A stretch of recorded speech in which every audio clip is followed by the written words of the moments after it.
Hello and good morning. Thank you for joining us from wherever you are around New South Wales.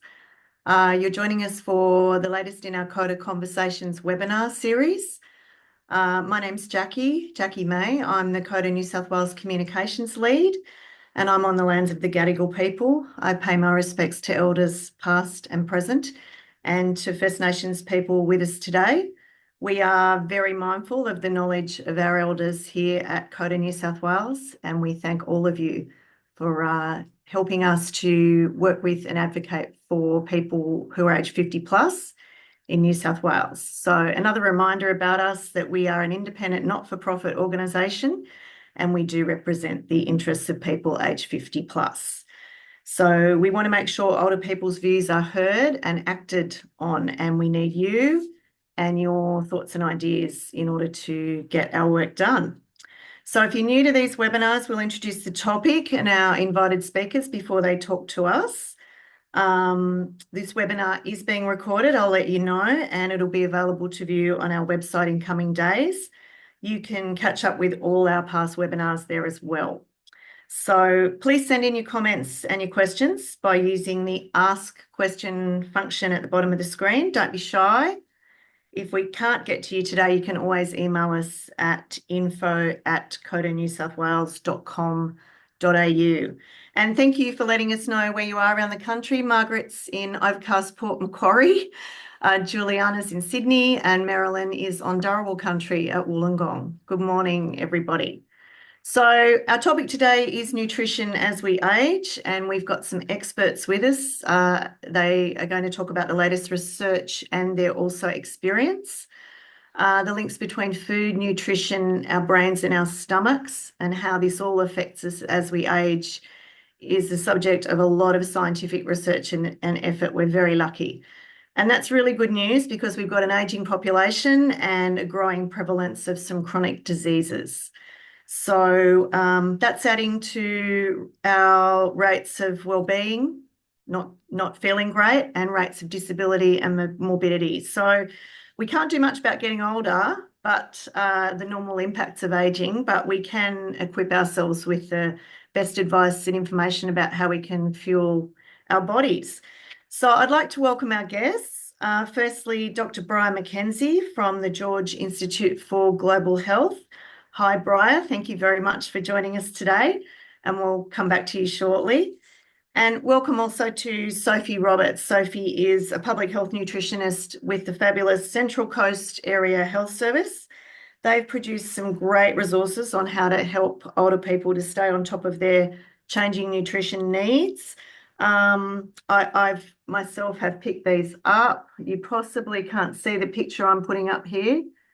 But we will include links to where people can read these resources in our chat and also on the webpage where we'll have all the resources that our guests are going to talk to.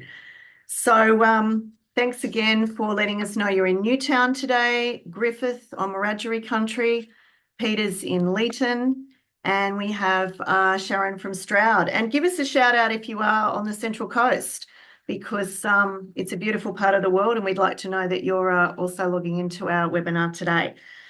So Briar McKenzie, I'm going to come to you first today if I can.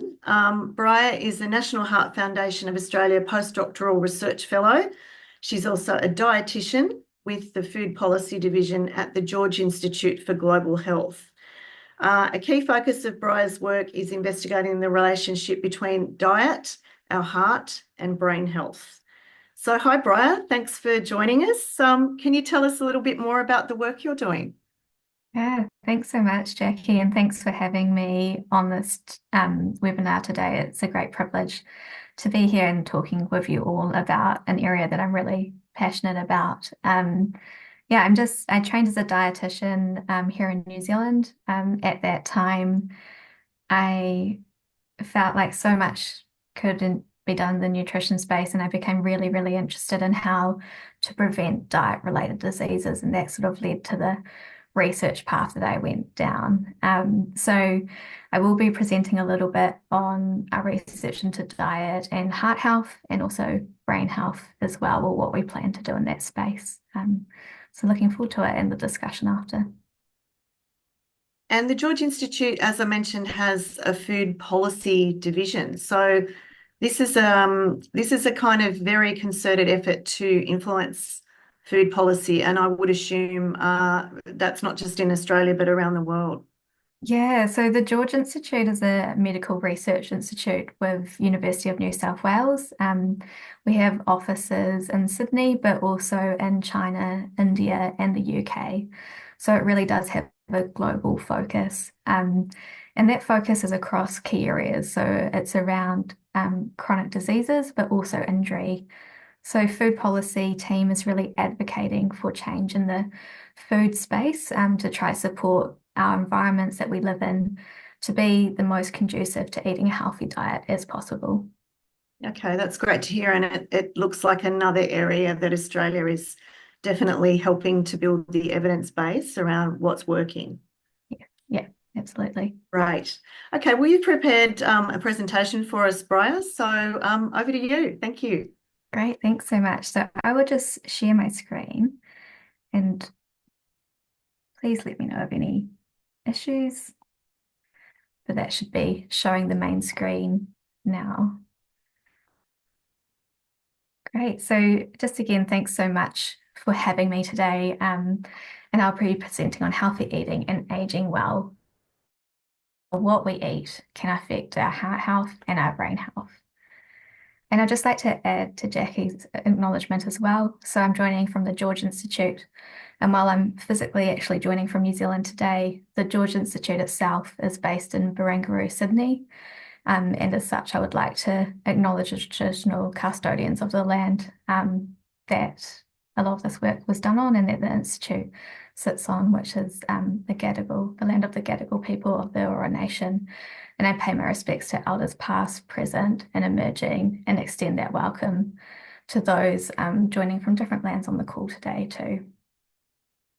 So as some background to the focus of this presentation, I wanted to say that while I will be talking about diet and disease risk, food is also so much more than just what you eat. It obviously provides enjoyment, connection with others, and can be a form Excuse of... me, Briar. I'm sorry Yeah, to interrupt, but we are having some issues with seeing your screen. Perhaps if you would mind unsharing, yeah, we'll get sure. Luke from the CODA New South Wales team to help us out with this one.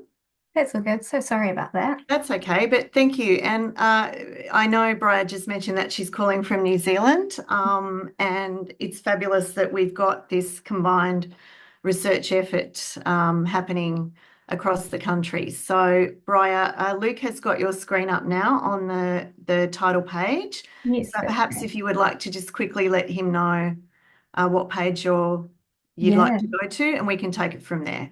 If you could Thank go you. to the third page. Thanks, Luke. That would be great.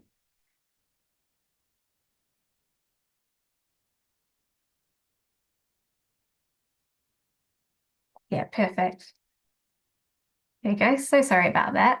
But I'll just pick up where I left off. So in terms of some background to the focus for this presentation, I'll just briefly rehash what I said, but I want to say that while I will be talking about diet and disease risk, food is so much more than what you eat. So it provides enjoyment, connection with others, and can be a form of self-expression and celebration of culture as well. So eating well is also about what you do majority of the time, not necessarily all the time. But we do know that eating well and eating nutritious foods to fuel your body is a challenge for many people around the world.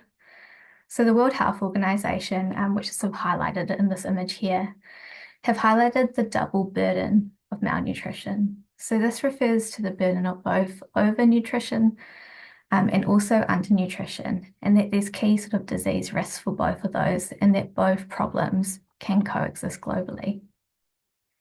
So given we're really lucky to have Sophie talking today around key food groups and also amounts needed as you age, I'm going to talk more about research into diet and diseases and how eating well can help you age in good health. So next slide, please. So what you eat relates to disease risk, and diet-related diseases are also linked with aging. And we know in Australia that the biggest burdens of disease are heart disease and dementia. So for men, coronary heart disease is the leading cause, and for women, it's dementia as shown by the figure here. Next slide, please. So in terms of heart health, there's key recommendations set out by the Heart Foundation of Australia. And this is really around eating plenty of vegetables, fruits, and whole grains, around including a variety of healthy protein-rich foods. So that's things like meats or chicken and lean red meats, and also in terms of lentils and alternative proteins and eggs and things like that. Then around choosing unflavored milk, yogurt, and cheeses, including healthy fats and oils in the diet, and also using herbs and spices to flavor foods instead of salt. And I'll come back to salt a bit more later in the presentation too. So next slide, please. But where do these recommendations come from? So a lot of the research into what a heart healthy diet looks like comes from exploring what people normally eat, and how that relates to their heart health. They then look at these diets or dietary patterns, see which ones are most heart healthy and sort of try to put them into groups or a metric of how to sort of measure them. So some examples of this are shown on the screen. So there's the Mediterranean diet, which from the triangle there, you'll see focuses on things like healthy oils, seafood, and the likes. This was obviously initially studied in Mediterranean populations, but that diet has also been looked at in other settings as well, including in Australia. There's also the DASH diet. So this is the Dietary Approaches to Stop Hypertension diet. And you'll see that their pyramid looks slightly different, but still focuses on things like fruits and vegetables and whole grains.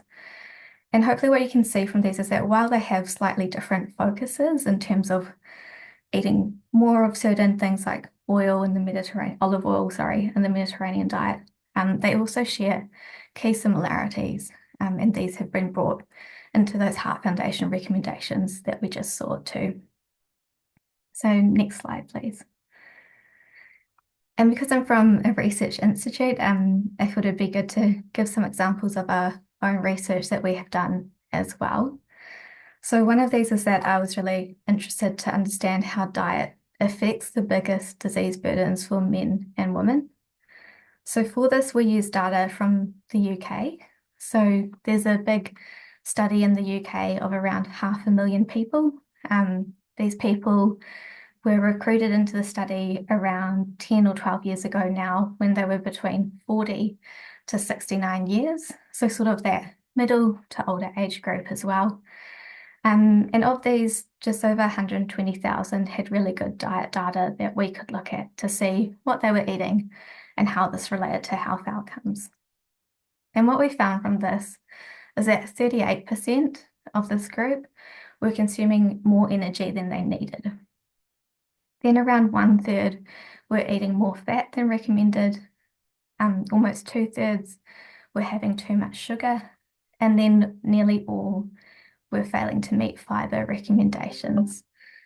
So these findings were quite surprising, particularly the fiber recommendations, given that almost no one was meeting those. And fiber is things like you get from grainy breads, nuts and seeds, and fruits and vegetables. And it's obviously really important for your digestive health. Then when we looked at these diets with health outcomes, we found that diets that were lower in carbohydrate, lower in fat, but higher in protein had a lower risk of death for both men and women, and a lower risk of heart disease in men specifically. So it's quite interesting to see the difference in outcomes for men and women when it came to heart disease for this. So next slide, please. So I mentioned earlier that I'll talk a bit more to salt. So eating too much salt is linked with having high blood pressure. And normal table salt is formed by sodium chloride. And it's the sodium part of this sodium chloride mix, which is the harmful part. So the recommendations for salt are around 5 grams a day. So that's around 1 teaspoon, which is quite a small amount.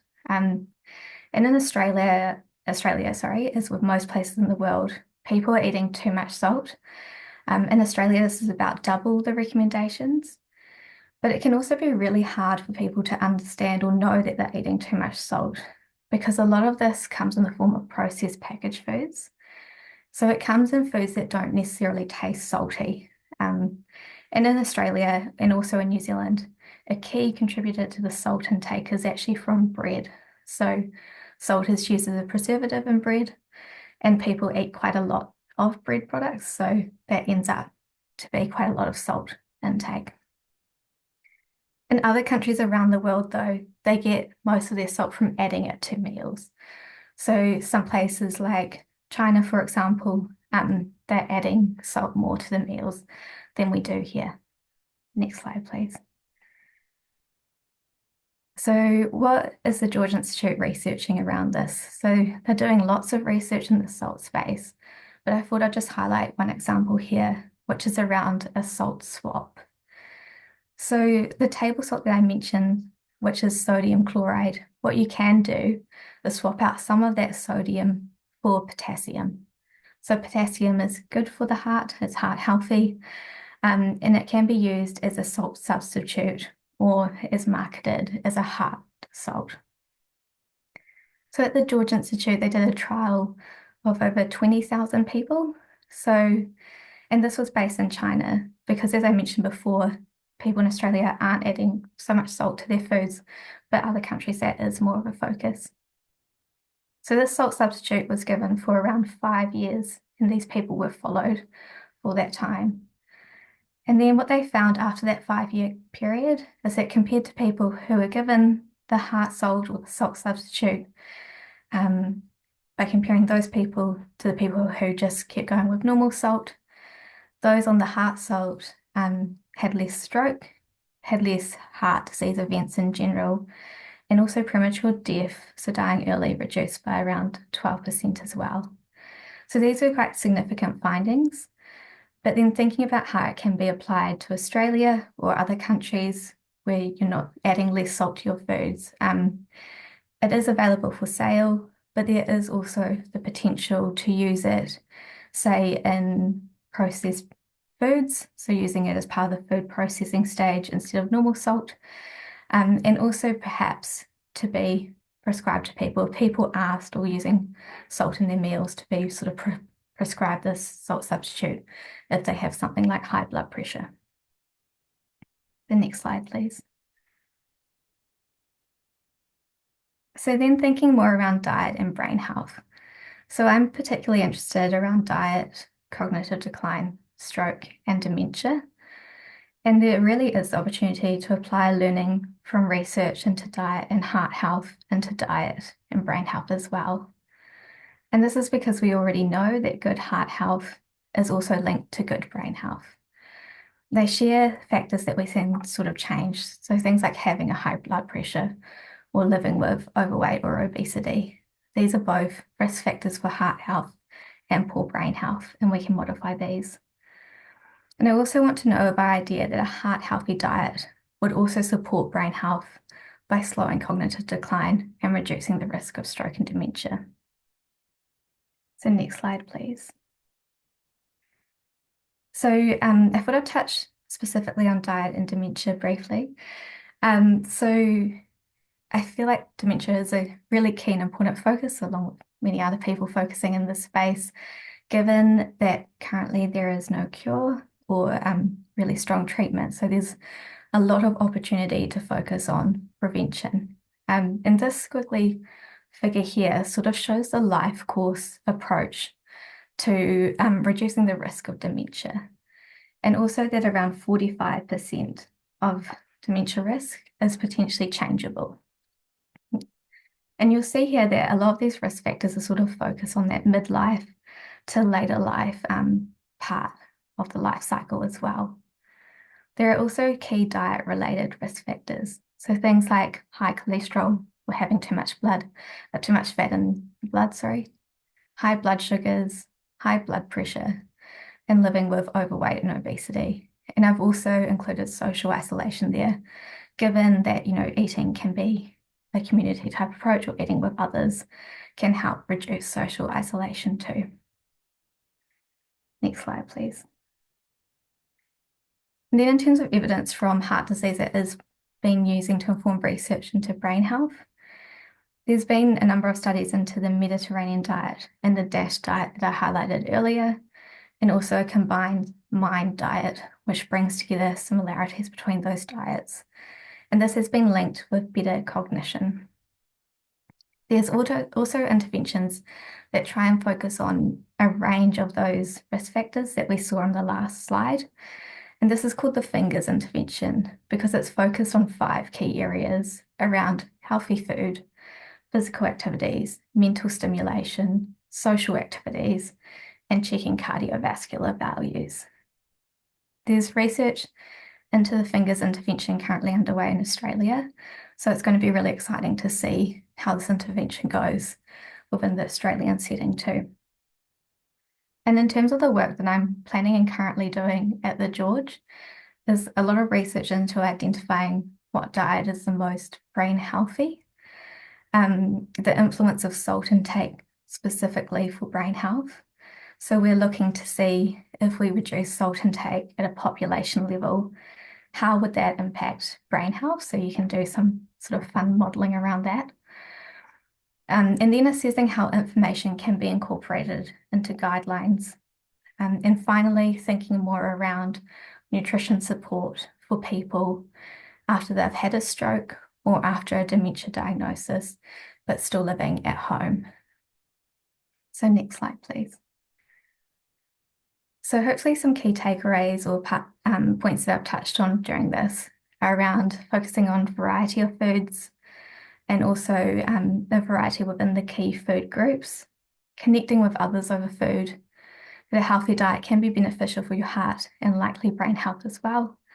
And also just highlighting that at the George Institute, we will continue to be advocating for government support so that the healthiest food options are also the cheapest and most accessible as well. And finally, I just put in the box here that the Australian dietary guidelines, so a lot of the advice given around diet are based on these Australian dietary guidelines. These are currently being reviewed, and a key focus area within this is on healthy aging, with those points under it, one of which is around dementia too. So hopefully a lot more to come from the research that I've mentioned today, and also through these guidelines as well. So thanks so much, and looking forward to contributing to the panel discussion later. Thank you, Brian. Thank you so much. So much useful information there. I need to go and look for that heart salt. So swapping out sodium for potassium for those label readers amongst us.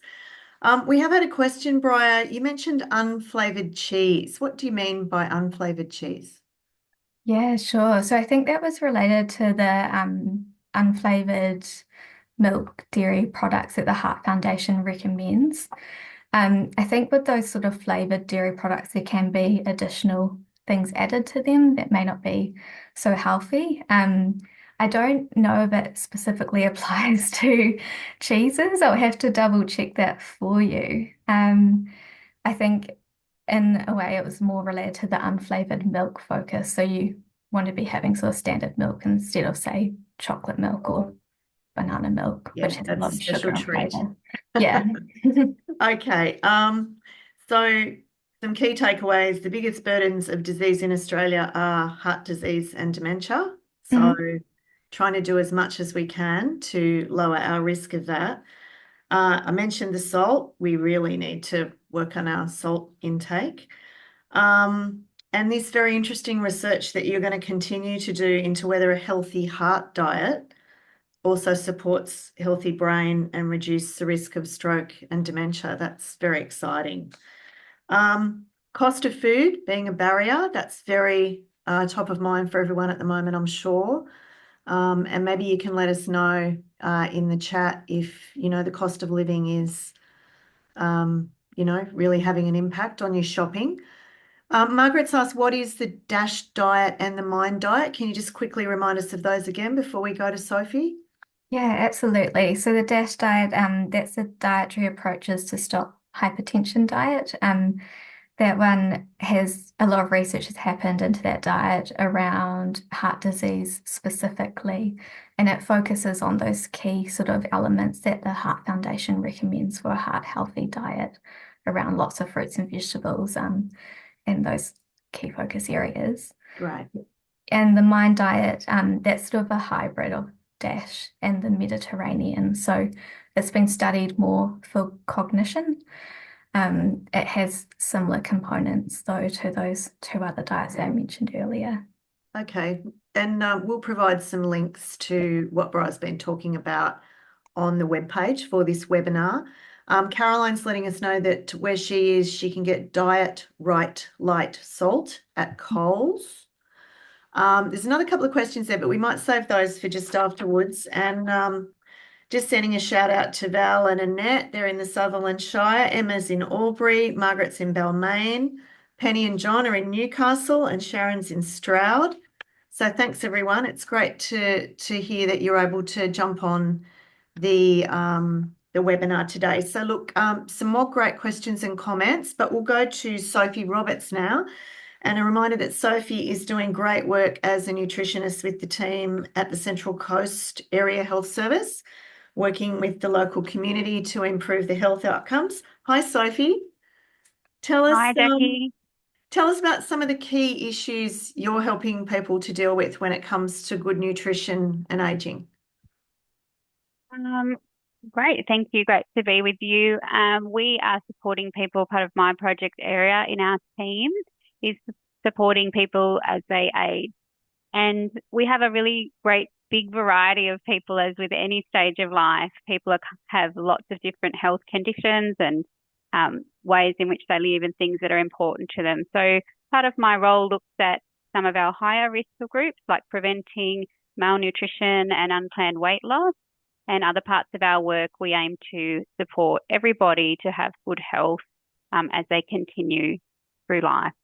Great. So a lot And more as I general, mentioned, actually. I've picked up some of the great resources that you're going to talk to, that your team has produced. Very helpful, practical ideas for healthy eating, particularly in a time of a cost of living crisis. So congratulations on the production of those.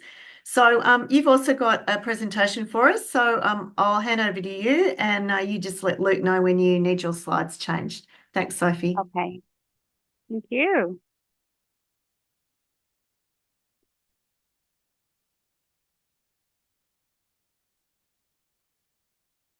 For just waiting for the slides, I'd just like to acknowledge I'm coming from Central Coast Health.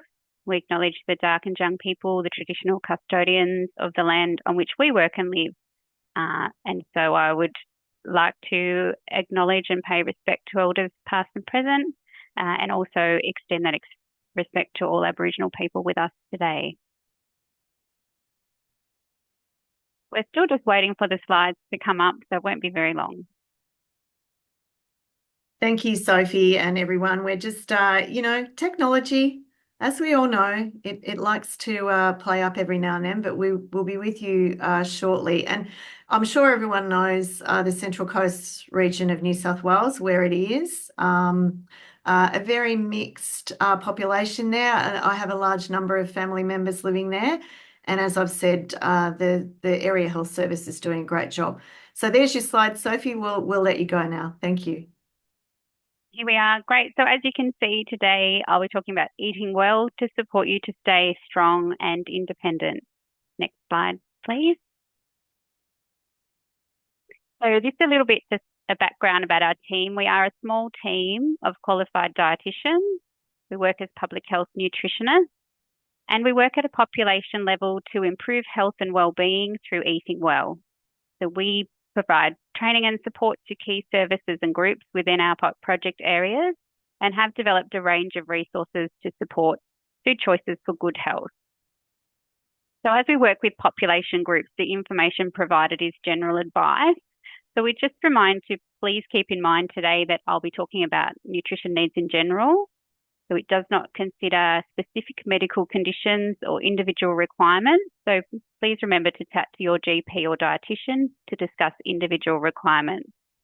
So you can see on the screen in the third box a picture of the Eating Well brochure. That's just the cover. This is one of the resources from the Public Health Nutrition team.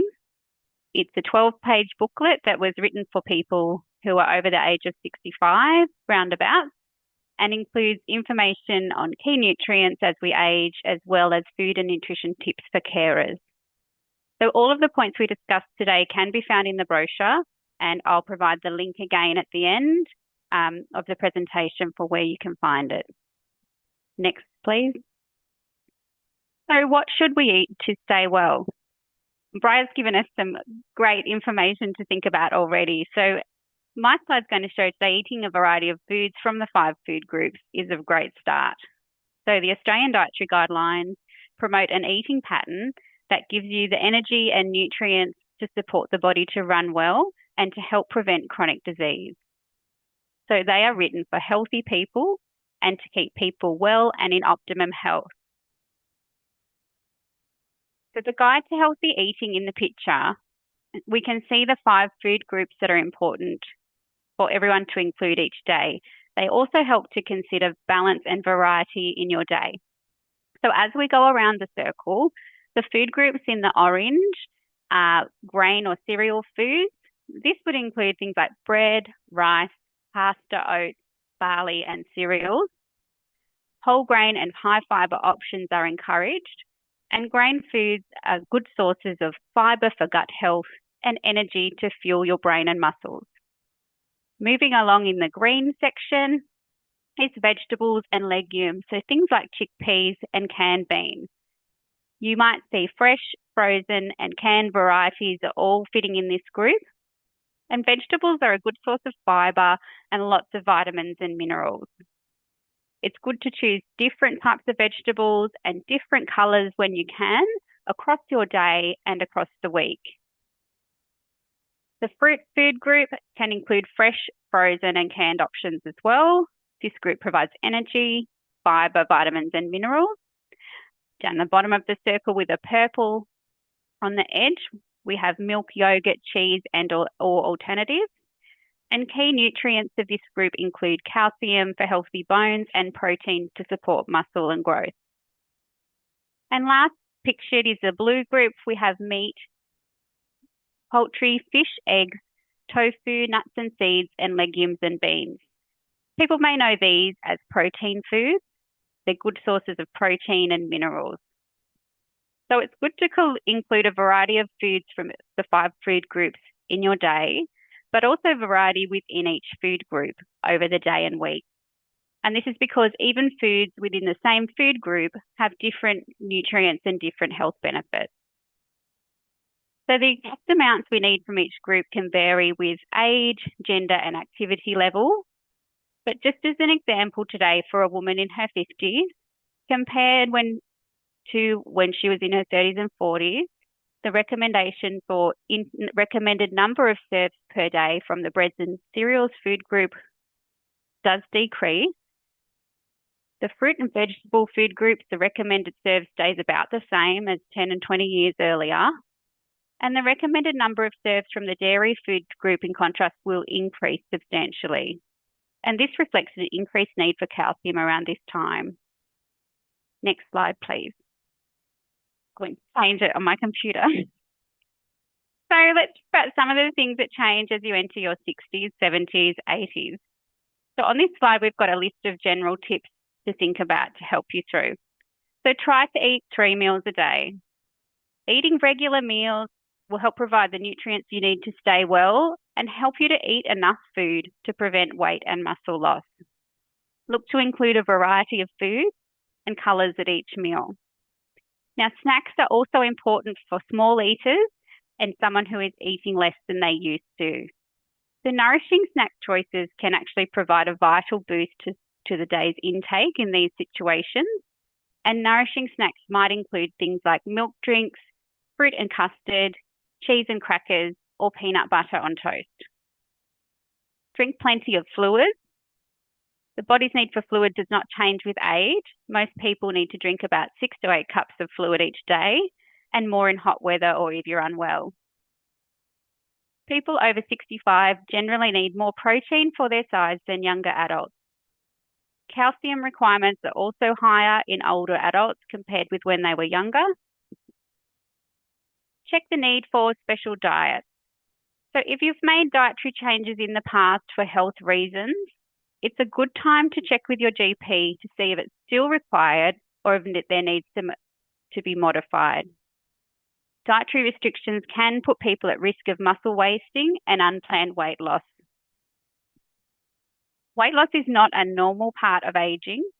Losing weight in your 60s, 70s, 80s or 90s can mean loss of vital muscle mass. And maintaining muscle mass is a key consideration for active and healthy aging. Next slide, please. Aging can cause a loss of muscle mass and strength. This can come along with the age process. As we get older, our bodies can start to lose how much muscle we have and the strength muscle has. It can happen at any size. It might start in your 40s and 50s and sometimes speeds up around in our 60s. Muscle is continuously being broken down and rebuilt every day. Not eating enough, illness, inactivity can all lead to weight loss and muscle breakdown. A decreased muscle mass can lead to loss of strength and power, and this can affect the ability to get out and about and do everyday things like walking long distances, bending, standing, lifting. So what can we do to reduce muscle loss? Eating enough calories and protein helps. Keeping active and resistance exercise helps. And both of these work together to help maintain your muscle mass and strength. Next, please. So let's talk about protein. People over 65 generally need to eat more protein for their size than younger adults. Eating protein can signal the body to grow and maintain muscle. There are some health conditions that require specialist advice, so talk to your doctor or dietitian if you have medical conditions, including kidney disease, which might also be called renal failure. It's important you follow specialist advice in these situations. But in general, most people need more protein than they did when they were younger.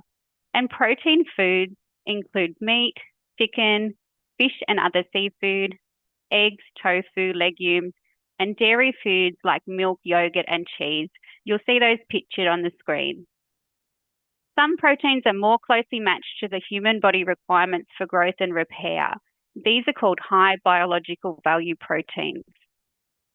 Regular protein intake is important too. So look to include a good source of protein at every meal and after exercise. Next, please. Next, we'll talk about calcium. So our bones need calcium to grow during childhood and adolescence. But in our older years, eating enough calcium each day helps to keep your bones strong and reduce calcium loss. And this can help prevent bone fractures. So you might notice that dairy foods are a good source of both calcium and protein. So dairy foods, as we said, include milk, yogurt and cheese. Calcium fortified soy milk and canned fish with bones, if you eat the bones, are also good sources of both protein and calcium. So 1 serve of these foods is 1 cup of milk, 3/4 of a cup of yogurt, or 2 slices of cheese. And Australian guidelines recommend that women over 50 years of age include 4 serves of dairy foods each day. For men in their 50s and 60s, the recommended intake is 2.5 serves per day, increasing to 3.5 serves per day from around 70 years. Next slide, please. So what happens when your intake does not match what your body needs? So malnutrition can happen when a person's intake doesn't meet the requirements. It can affect a person's well-being, as well as your immune system, muscle mass and strength, and ability to heal wounds. So it might surprise you to hear that in Australia, up to 1 in 4 people over the age of 65 who live in their own home are malnourished or at risk of malnutrition. And some estimates are even higher than this figure. So signs that your intake does not meet what your body needs might be noticing weight loss or things that indicate weight loss, like clothes getting loose, the belt coming in a few more notches, even your dentures not fitting properly when they used to, or jewelry becoming loose. Other things might just be less appetite, losing an interest in foods that were once enjoyed, or parts of your body looking more bony or gaunt than they used to. So if you see any of these signs, please talk to your GP or specialist to look at why this is happening and what can be done to help. The Eating Well booklet has lots of information and nutrition tips to help prevent weight loss. Next slide, please. So here are some general meal ideas to include a good source of protein and lots of colour and variety. So on the top left, we have a small can of tuna with some salad and some cooked rice or noodles. The centre top has classic meat. You could have fish or chicken with potato. Got a picture of a sandwich. So this would mean a small can of fish for the one sandwich, or 2 eggs on a sandwich with some salad. On the bottom low level, we have a meat sauce pasta. It could be with salad or vegetables. The next one is a stir fry with noodles and some lovely coloured vegetables. That one's got tofu as the protein. It could be a simple baked spud with beans or minced topping, or a nice curry dish with some rice. So these meals would suit people with a good appetite, and they could be modified for someone at risk of malnutrition. Next slide, please. So this one has some snack ideas that include foods from the 5 food groups, and these were costed at the start of this year from online supermarket pricing and come out at around about $1 or less per serve. So some of the snack ideas include fruit, yogurt. You could pop them together and have fruit with cheese. You could be a milk with a glass of milk and a slice of toast, or a fruit smoothie. It could even be some of the nuts or grain food options shown on the screen. Or you could have a small helping of a leftover meal, leftover vegetables or soup, a cob of corn, or even share a sandwich. Next slide, please. So we talked about the importance of keeping active. So I'll just point out today that you can access more information on physical activity, the Active and Healthy website from New South Wales Health, activeandhealthy.newsouthwales.gov.au. And on this site, you can also search for exercise programs near you by postcode.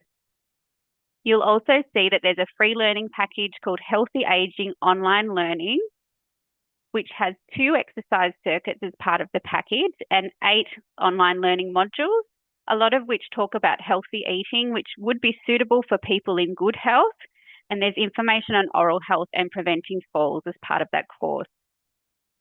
So all of our resources from the Public Health Nutrition team at Central Coast Health are on the Central Coast Health website and available for public access right across Australia. So you can just go to the Central Coast Health website and search nutrition resources on the top right hand in the search box, and follow the links through to the Nutrition for Older People webpage.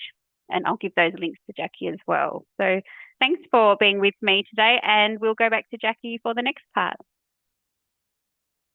Thanks, Sophie. That was a fabulous run through. I think a lot of us know that we need reminding, don't we? And, particularly some of those protein requirements, for example.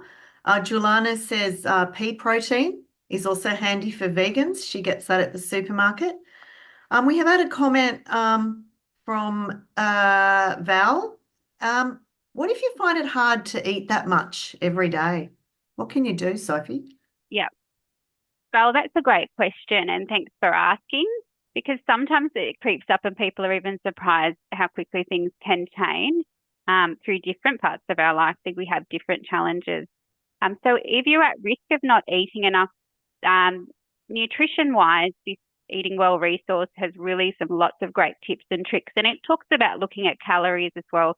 Really important to protect our muscles as much as we can, having enough protein but also enough calories. Otherwise, we risk the protein being used for energy and just keeping the body running.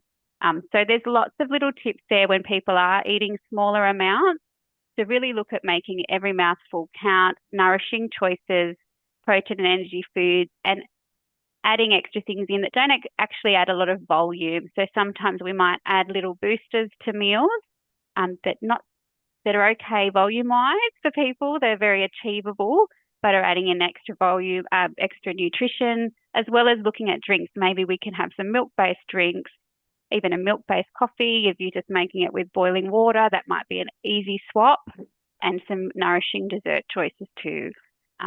But also I would encourage anyone to chat to their GP, because sometimes the effect on appetite might be things that happen physically to the body, or it might be linked to a medication, a pain relief medication, or something else that's happening in life. So we can kind of be checking in at those points too, to make sure it's not a non-nutrition indicator of why we can't eat enough. Yeah, that's really interesting. So what you can do if you've lost your appetite even is talk to your GP and maybe get a referral to a dietitian. I saw a dietitian recently and I learned a lot. Again, some of it I know, and I certainly know a lot from, caring for young children when my children were younger, but the changing needs as we age, it's something that we all need reminders about. Briar, I'll welcome you back into the conversation as well, so feel free to jump back in. I think that's really interesting that that word malnourishment that Sophie used. It's a medical term. It's a very scary word, and Sophie's talked about some strategies to avoid that. But in different parts of the world, I would imagine there's malnourishment for a different reason. But yeah, can you just talk to that a little bit? Yeah, from the global perspective, Jackie. Yes, if you can, but Yeah. No, absolutely. I think sort of highlighting the burden of both malnourishment and overnourishment in a lot of countries or settings that are resource poor. We do quite a lot of research in the Pacific Islands, and there is often a sort of conflict or need for support in both aspects of sort of undernutrition, and also diet-related diseases that are related with sort of too much energy or too much nutrition. And I think it's a challenging space, and a lot of that focus does tend to go on children and infants. So looking at things like losing, stunting, or wasting. So children getting smaller, things like that, which is really important as well. But obviously focusing on the older population in those settings is crucial too, and seeing how that's going. But yeah, and it links really strongly at the moment with some of those challenges globally around food security or food insecurity. So sort of not having access to enough nutritious foods, which unfortunately is a real issue in some Pacific Island countries and elsewhere around the world. We just had a really interesting comment come in. Because I forget to eat or can't eat much, we link my eating to a medication alarm. So when that alarm goes off to tell you it's time to take your pills, that's interesting. Someone else has tried the pea protein flavor. They find it unpalatable, wondering how they could maybe use it. And Carol's just said, I find when I'm eating out, it's hard to get a balanced meal, especially a lack of veg and fiber. She says that some of the meals available through her home care package are deficient in vegetables. This is all very good feedback, isn't it, for our service providers? Because people do have different requirements. As you've said, they might have difficulty swallowing or chewing. I think that's sometimes called dysphagia. So, talking to your health professionals and seeking out all these resources is what we hope you'll be able to do with this information today. If you want to try the pea protein, mix it into oats, cakes, and soups. It's very boring by itself. Now, somebody else, Briar, I might ask you first, has raised the role of the gut microbiome, and that goes to your research into the link between diet and heart and brain health, doesn't it?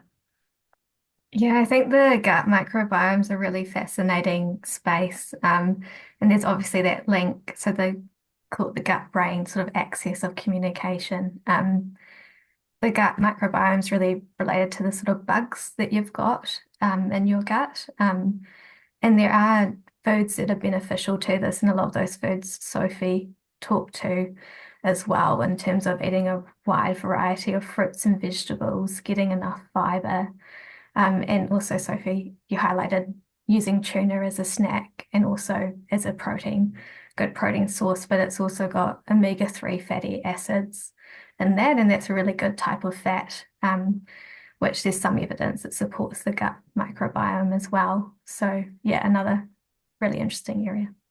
Great. Now, look, we've got a couple of questions in the question part of the screen, and yes, I'm going to come to those now. So there's a couple that are related. So someone says, my doctor said I need to lose weight, but I find it difficult when I want good nutrition. And Martin's saying, when I'm younger, I've been told to be careful about fat and cholesterol in dairy, eggs, and protein. So is fat less of a concern as we age? Sophie and Brian didn't sound too concerned. Sophie, can I ask you first? Thanks, Jackie. The question about fats there, of course, we still do have essential fats. They're really important in the diet. We didn't have a huge amount of time today, but our body can't make all of the fatty acids that we need. And omega-3 is the one kind of quite well known, or at least people know the word, really great for heart, eye, and brain health. And you'll find those in oily fish and some of the shorter chain omega-3s in things like walnuts and nuts and seeds. So the part about fats is it's not that the messages that we're giving to the general population are wrong, but it's about considering the context of the messaging for the general population and to keep people well and in optimum health and help prevent chronic disease. And Brian's done great on presenting some of those chronic diseases and the incidents as we age. So it's just about considering in the messages, I'm not sure how old the person is asking the question, but is whether the messages are still suitable for your life, your needs right now, and your body might have changed since then. So sometimes we do find, when I worked in clinical practice, we would be saying someone's coming in their 80s or 70s and things have changed. So maybe it's disease process or how the body's working or appetite. You're eating greatly different to what you used to. They're really good indicators. It's time to just take stock, chat to your healthcare team, chat to your GP and say, I've been on low fat for 20 years since you told me to go on skim milk for cholesterol or whatever it might have been. This is what's happening now. Are you now at risk of malnutrition? If you're at risk of malnutrition or actually malnourished, then those messages might change to help you really address the primary concerns. Otherwise, you can choose unsaturated fats, and keeping those in the diet certainly have health benefits, like we said, the oily fish and your unsaturated fats, avocado, nuts and seeds, things like that are all healthy foods we can include. And even the Guide to Healthy Eating includes those healthy fats in small amounts as part of the dietary modelling. So there's certainly fats are an important part of the diet. In terms of weight loss, I just wanted to quickly add, if you are medically advised to lose weight, it is really important that we do that under the guidance of a team and a dietitian if possible to help you really maximise your protein intake and protect the muscles alongside resistance exercise or whatever exercise program you're doing there. I was just going to ask Brian, building on what Sophie's just been saying, because we've got a couple of questions. As an 80-year-old, should I be having full cream milk or low milk? Should I be drinking whole milk, someone else says, rather than skim milk? So Sophie's just told us we need to be careful about our own personal needs and talk to our professionals. Brian, is that correct?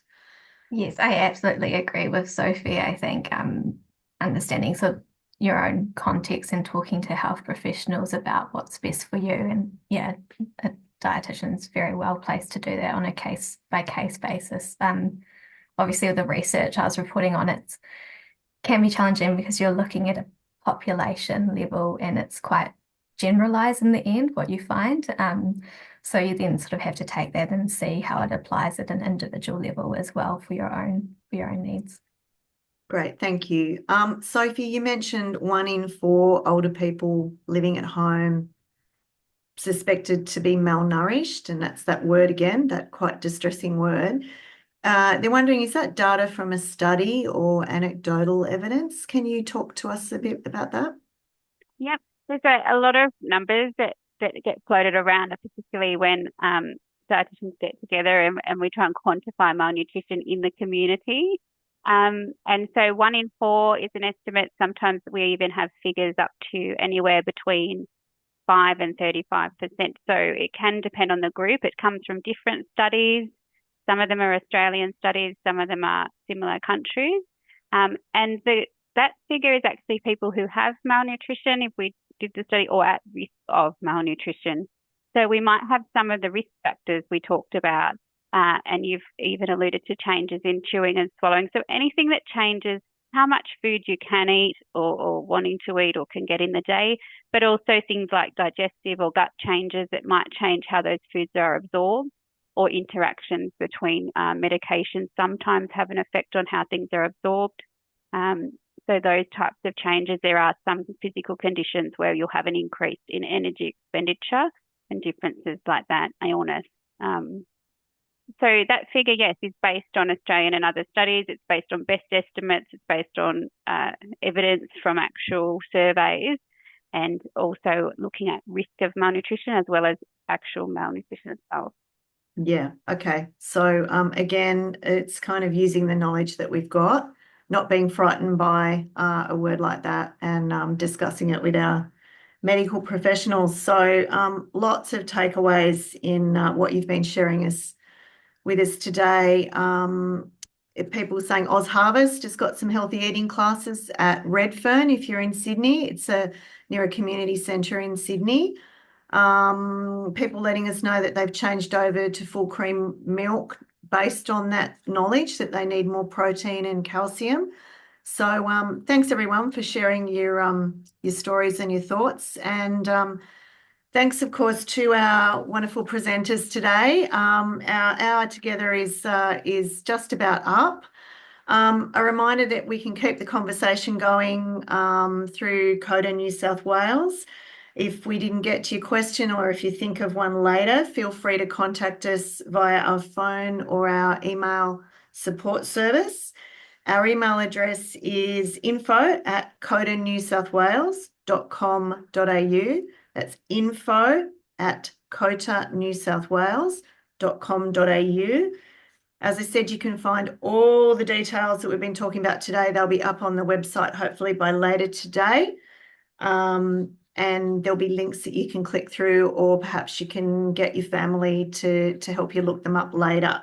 So thanks to both of our fantastic guests, both doing great work to make sure we're all living healthy and long lives. Thanks so much, Sophie, and thanks so much, Briar. Keep an eye out, please, everyone, for your invitation to our next webinar event in September.